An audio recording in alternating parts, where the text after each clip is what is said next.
and thank you so much for joining me for this super special film. Today I am not in my usual abode, but in somebody else's garage in Surrey to welcome the latest addition to the Carl fleet. It is an Audi RS4 V7 Audi fans.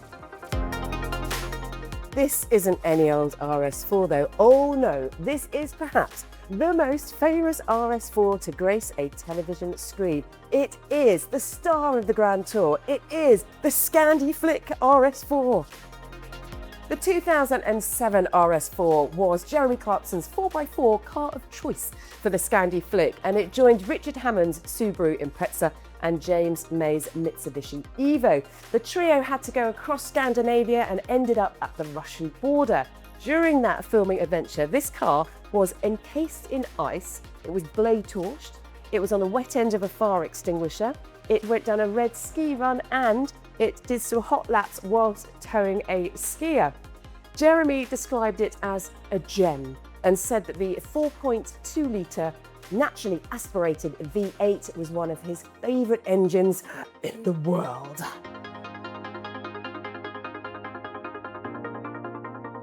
After all that Scandi Flick fun, the car made its way back to the UK for a long-earned sleep. When it woke up, it came to this garage here in Guildford for some TLC. Now, halfway through the filming process, it was modified, shall we say. It had a Miltech exhaust, it had flamethrowers out the back, a massive bank of fog lights at the front, and a fantastic coloured wrap. Now, during the filming, those modifications are done amazingly overnight. And the genius who is key in helping those modifications run smoothly is Max Hurst. Max, you are a Porsche and Lotus specialist, as well as looking after all the cars on the Grand Tour and the old Top Gear.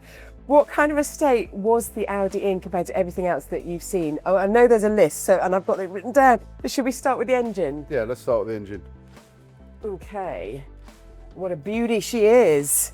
Yeah, so the engine had quite a few problems. The car was originally bought for a shoot that was going to happen in Russia that for one reason or another didn't happen. So it had been stored in a warehouse in Russia for a couple of years really. And by the time we got it moved to Finland, we had problems with the injectors and the oil separator. So it was chronically overfueling. But having done a full diagnostic check, we've done a full emissions check on it, oil and filter change, it's pretty good. Seems to be doing exactly what it should do. I love it. In particular, this carbon fibre. Oh!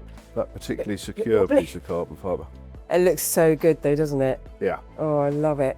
Now, one of my favourite bits from the film is when they are towing their sheds behind them. What kind of a load does that put on the suspension?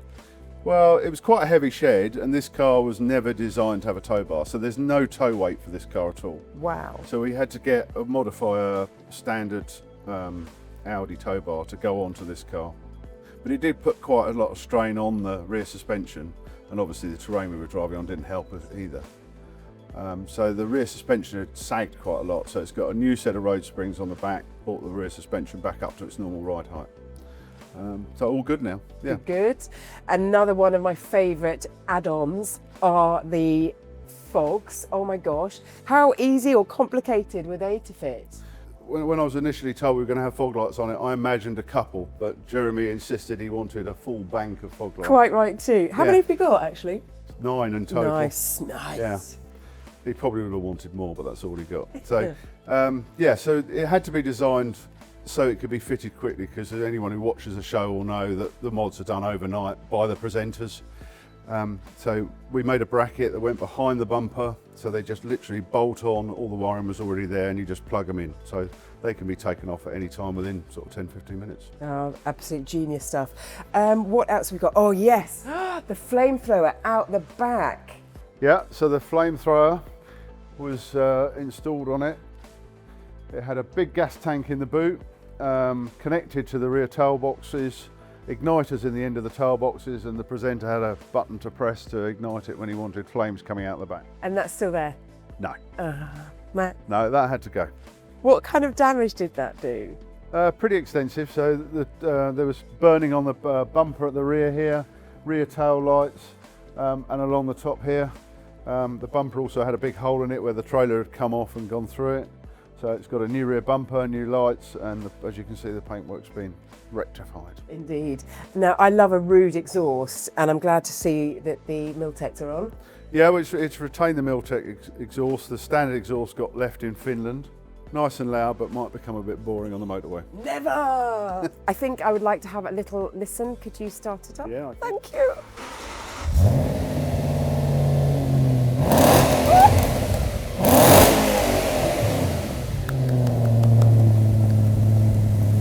Oh my gosh, I love it.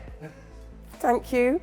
Tyres obviously played a crucial part in a bit of grip out there in Scandinavia. Yeah, so we had full set of studded tyres in Scandinavia, amazing to drive on, but for the UK roads, they're illegal. So you've had to go back to just a nice set of Michelins. Lovely, that's perfect, thank you so much.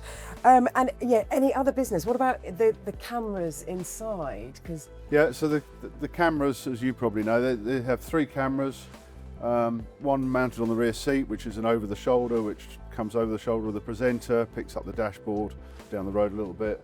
You've then got a camera that's mounted at the top of the A-post, which looks at the presenter's face, and then another forward-facing one lower down the A-post.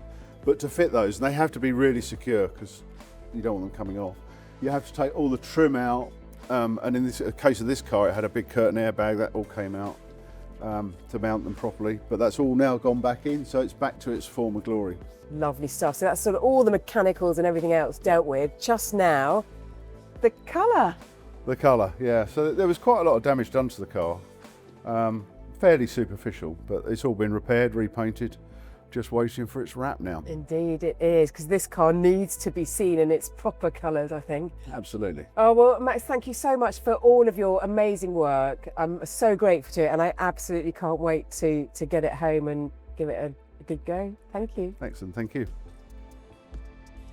So the Audi now goes off to Kent to Motor Mode, to the company that originally created the artwork for the wrap. So the next time you see her, she'll be wearing some nice new shiny bright clothes, and I will share that with you for a future film on the Car Girl. In the meantime, there are plenty of other things to see on the channel, from a Lamborghini Huracan that tried to become my favourite ever car to a jumping Golf. Thank you so much for watching, for subscribing, for pressing the bell icon, for telling your friends about this channel. I really appreciate it. Thank you so much. Until next time, bye bye.